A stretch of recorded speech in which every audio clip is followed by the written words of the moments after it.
தமிழ் உறவுகளுக்கு அன்பு வணக்கம். இன்றைக்கு நம்முடைய காணொளியில் பார்க்க இருக்கும் தலைப்பு உரையாசிரியர்கள் என்கிற இந்த அருமையான ஒரு புத்தகம். மூவை அரவிந்தன் அவர்களால் எழுதப்பட்ட ஒரு புத்தகம். இந்த மூவை அரவிந்தன் அவர்களால் எழுதப்பட்ட உரையாசிரியர்கள் என்கிற புத்தகம் முதுகலை தமிழ் இலக்கியம் படிக்கக்கூடிய மாணவர்களுக்கு பாடத்திட்டத்தில் வைக்கப்பட்டுள்ளது. அதோடு மட்டுமில்லாமல் தமிழ் இலக்கிய உலகில் ஆய்வு மேற்கொள்ளக்கூடிய அத்துணை தமிழ் ஆர்வலர்களுக்கும் முனைவர் பட்ட ஆய்வாளர்களுக்கும் இந்த புத்தகம் உரையாசிரியர்கள் என்கிற புத்தகம் மிக மிக பயனுள்ள வேண்டப்படக்கூடிய ஒரு புத்தகமாக நான் கருதுகிறேன். இந்த காணொளியில நம்ம அந்த அடிப்படையில் பார்க்கும்போது இந்த உரையாசிரியர்கள் என்கிற இந்த நூலினுடைய ஆசிரியரை குறித்த ஒரு அறிமுகம், இந்த நூல் தோன்றிய வரலாறு குறித்தும், அதே போல நூலிற்கான நோக்கம் குறித்தும், இந்த நூலினை பாராட்டி சொன்னவர்கள் குறித்தும், அதே போல இந்த நூலினுடைய ஆய்வு நெறி என்ன, ஆய்வினுடைய பயன் என்ன என்பதை குறித்தெல்லாம் மிக விரிவாக இந்த காணொளியில் நாம் காண இருக்கிறோம். எப்பயுமே ஒரு நூலுக்கு உள்ள போய் படிப்பதற்கு முன்பாக இந்த நூலினுடைய அறிமுகம், நூல் தோன்றிய வரலாறு, நூலினுடைய பயன், நூல் என்ன ஆய்வு நெறியை பின்பற்றி வடிவமைக்கப்பட்டுள்ளது என்பதை குறித்தெல்லாம் ஒரு நுனிப்புள் மேய்வதை போன்று அப்படின்னு சொல்லுவாங்க தமிழ்ல. ஒரு ஒரு பார்வை பார்த்து விட்டால் அந்த நூலை குறித்த ஒரு பிடிப்பு நமக்கு ஏற்படும் இல்லையா? அந்த அடிப்படையில தான் மாணவர்களுக்கு இந்த நூலின் மீது, அதாவது மூவை அரவிந்தன் அவர்கள் எழுதின உரையாசிரியர்களினுடைய அந்த உரையாசிரியர்கள் பல பேருடைய கருத்துக்கள் அடங்கிய இந்த ஒரு, நீங்க புத்தகத்தை பார்த்தாலே தெரியும், ஒரு பெரிய புத்தகமா காட்சி தரும். அப்படியான புத்தகத்துல என்ன கருத்துக்கள் அடங்கி இருக்குது, இது மிக மிக பயனுள்ள ஒரு புத்தகமா என்பதையெல்லாம் நாம் தெரிந்து கொண்டால்தான் அந்த புத்தகத்தின் மீது நமக்கு இது நம்ம வாழ்க்கையோடு எப்படி தொடர்புடையது, இந்த நூலை நாம் ஏன் படிக்க வேண்டும், எப்படி படித்தால் இந்த நூலை அடுத்து நம்ம ஆய்வு களத்திற்கு எடுத்து செல்ல முடியும் என்பதை குறித்தெல்லாம் ஒரு சிறிய அறிமுக வகுப்பாக தான் இன்றைய வகுப்பு இருக்க போது. வாருங்கள் வகுப்பிற்குள் செல்லலாம். முதலாவதாக நம்ம இந்த நூல் தோன்றிய வரலாறு குறித்து ஃபர்ஸ்ட் பார்த்துடலாம். உரையாசிரியர்கள் என்கிற புத்தகத்தை எழுதியவர் மூவை அரவிந்தன்.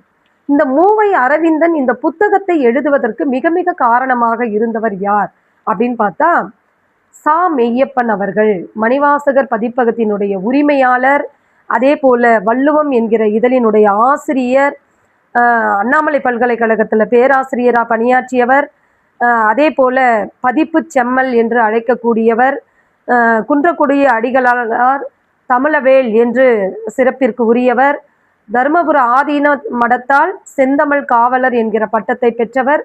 இப்படியான சிறப்புக்குரிய இந்த சா மெய்யப்பன் அவர்கள்தான் மூவை அரவிந்தன் அவர்களுக்கு இந்த உரையாசிரியர்கள் என்கிற புத்தகம் எழுதுவதற்கான உத்வேகம் கொடுத்தவர் அப்படின்னு சொல்லலாம். எப்படி அப்படின்னு கேட்டா, 1957 சா மெய்யப்பன் அவர்கள் பிஏ ஹானர்ஸ் பட்டம் படிச்சுக்கிட்டு இருக்காரு. அப்படி படிச்சுட்டு இருக்கிற சமயத்துல அவருக்கு பாடம் எடுத்தவர் திருவாளர் மு அண்ணாமலை அவர்கள் உரை ஒப்பாய்வு என்கிற ஒரு பாடத்தை நடத்திக்கிட்டு இருக்காரு. அப்படி வகுப்பெடுத்து கொண்டிருக்கும் போது இவர் ஒரு 2 மேற்கோளை கவிதை பாணியில எடுத்து வீசுறாரு மாணவர்கள் மத்தியில. சா மெய்யப்பன் அவர்கள் அப்ப மாணவரா பயின்று கொண்டிருக்கிறாரு, பிஏ. என்ன அந்த கருத்து அப்படின்னா, அதாவது பருதியார் அவர்கள் திருக்குறள் சிந்தனையாளர்கள், திருக்குறள் உரையாசிரியர்கள்ல நம்ம 10 பேரை சொல்லுவோம் இல்லையா? 11 உரை எழுதியதுதான் திருக்குறள் உரையாசிரியர்கள். பருதியார், மணக்குடவர், தாமத்தர், நச்சர், அப்படியெல்லாம் ஒரு நம்ம 10 பேரை சொல்லுவோம். அந்த 10 பேர்ல 2 பேரை குறித்த சிந்தனையை தூவுறாரு மாணவர்கள் மத்தியில. அதுல பருதியாரை பத்தி சொல்லும்போது, பருதியார் மக்கள் உரை போற்றும் கவிஞர் அப்படின்னு சொல்றாரு. மணக்குடவரோ பரிமேலழகருக்கு கருத்து வழங்கிய வள்ளல் அப்படின்னு சொல்லிட்டு 2 கருத்துக்களை தூவுகின்ற பொழுது, இந்த கருத்து சா மெய்யப்பனுடைய மனதில் விதையாய் விழுந்து அது மெல்ல மெல்ல காலம் அதற்கு உரமிட்டு நீரை ஊற்றி பயிராய் வளர்த்தது மெய்யப்பனுடைய மனதில்.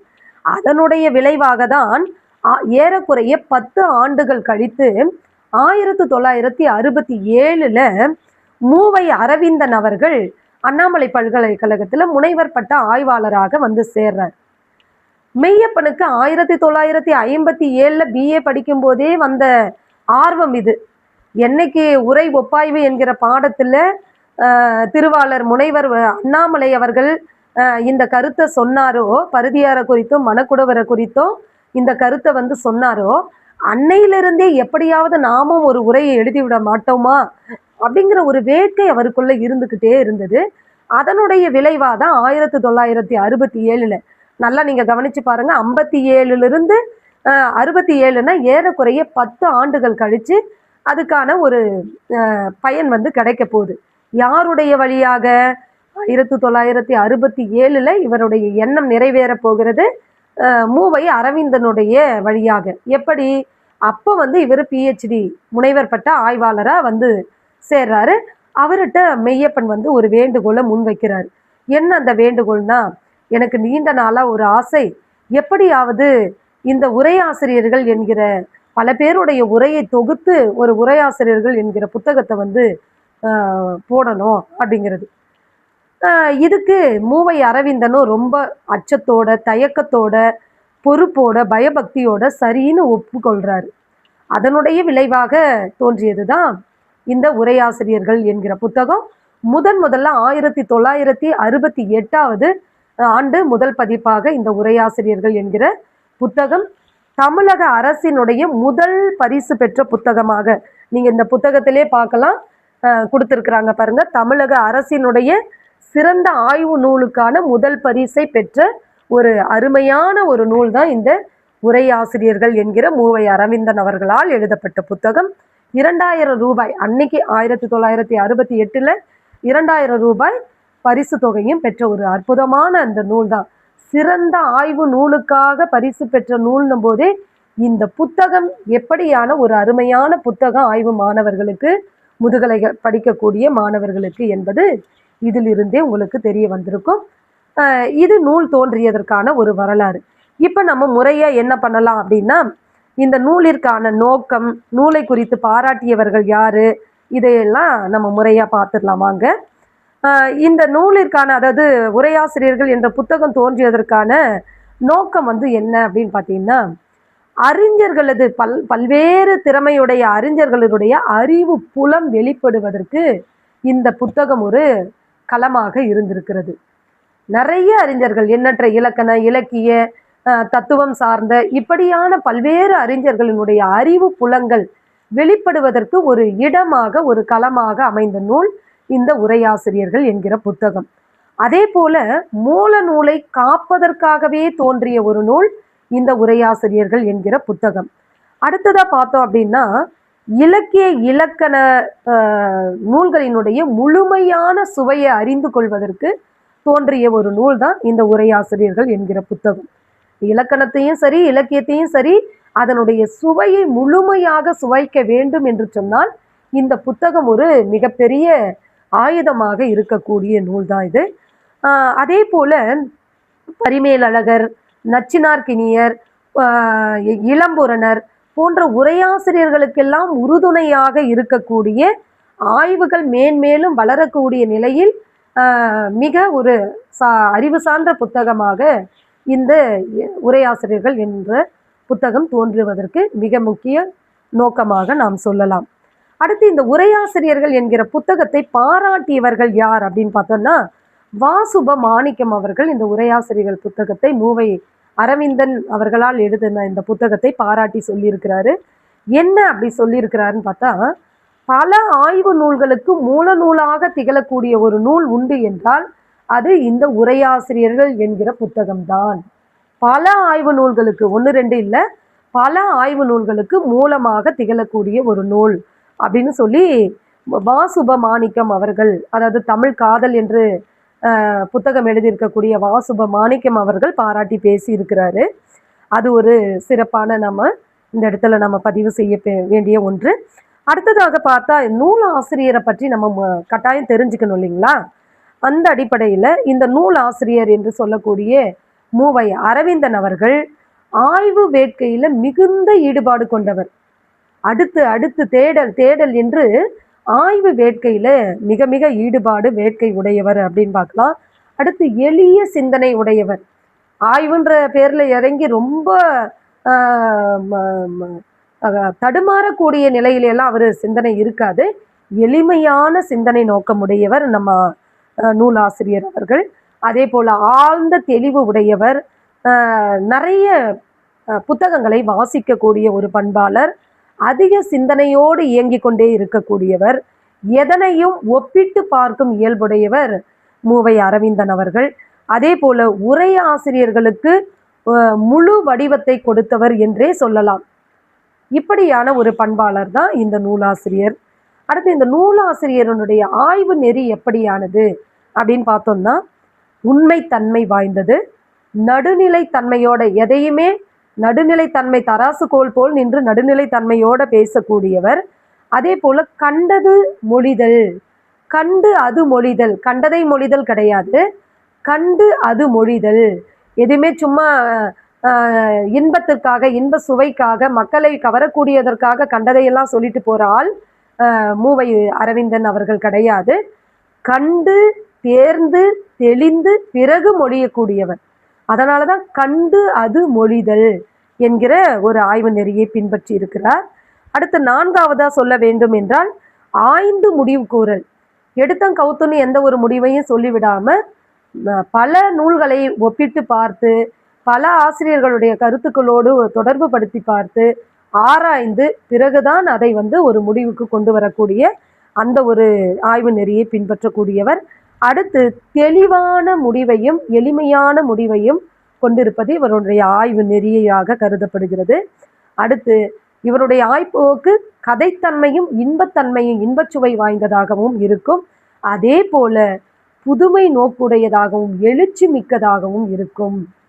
இப்படியான ஒரு ஏறக்குறைய ஒரு 7 கருத்துக்கள் அடங்கிய தலைமையில இவருடைய ஆய்வு நெறியானது அடங்கி இருக்கின்றது.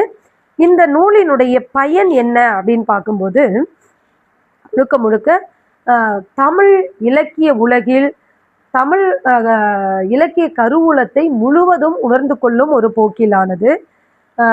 முழுவதும் தமிழ் இலக்கிய இலக்கணங்களை முழுவதும் அறியக்கூடிய ஒரு கருவூலமாய் இருக்கக்கூடியது இந்த உரையாசிரியர்கள் என்கிற புத்தகம். அடுத்ததா பார்க்கும்போது திறனாய்வு கலைகளை அறியக்கூடிய ஒரு களஞ்சியமாக திகழக்கூடியது இந்த உரையாசிரியர்கள் என்கிற புத்தகம். அதே போல உரையாசிரியர்களை குறித்து முழுமையாக அறிய வேண்டும் என்று சொன்னால் இந்த புத்தகத்தை நாம் படித்தாலே சால பொருத்தமுடையதாக இருக்கும். இலக்கண உரையாசிரியர்களாக இருந்தாலும் சரி, இலக்கிய உரையாசிரியர்களாக இருந்தாலும் சரி, காப்பிய உரையாசிரியர்களாக இருந்தாலும் சரி, சமய உரையாசிரியர்களாக இருந்தாலும் சரி, அல்லது தத்துவம் நிகண்டு உரையாசிரியர்கள் என்று எப்படியான உரையாசிரியர்களாக இருந்தாலும் அவர்களை குறித்தெல்லாம் நாம் தெரிந்து கொள்ள வேண்டும் என்றால் இந்த உரையாசிரியர்கள் என்கிற மூவை அரவிந்தனுடைய புத்தகத்தை வாசித்தாலே போதுமானது. அப்படியான பயனோடு இருக்கக்கூடியது தான் இந்த புத்தகம். அடுத்து இந்த புத்தகத்தினுடைய சாதனை என்ன அப்படின்னு பார்த்தா, அதாவது ரொம்ப ஆரவாரத்தோடு எதையாவது நான் செஞ்சிடணும், விளம்பரமா மக்களுக்கு காட்சிப்படுத்தணும் அப்படின்னு போய்கிட்டு இருக்கக்கூடிய இந்த காலகட்டத்தில் மிக அமைதியாக இருந்து அமைதியின் உருவமாய் இருந்து சாதனை செய்யக்கூடிய ஒரு பண்பாளர் தான் இந்த புத்தகத்தினுடைய உரையாசிரியர் மூவை அரவிந்தன் அவர்கள். அதை நாம் இங்கு நினைவு கூர்ந்து பார்க்க வேண்டும். அடுத்தது இதுதான் நான் நூல் ஆசிரியரை பற்றியும் நூலை பற்றியும் குறித்து ஒரு அறிமுகத்தை கொடுக்க வேண்டும் என்று விரும்பினேன்.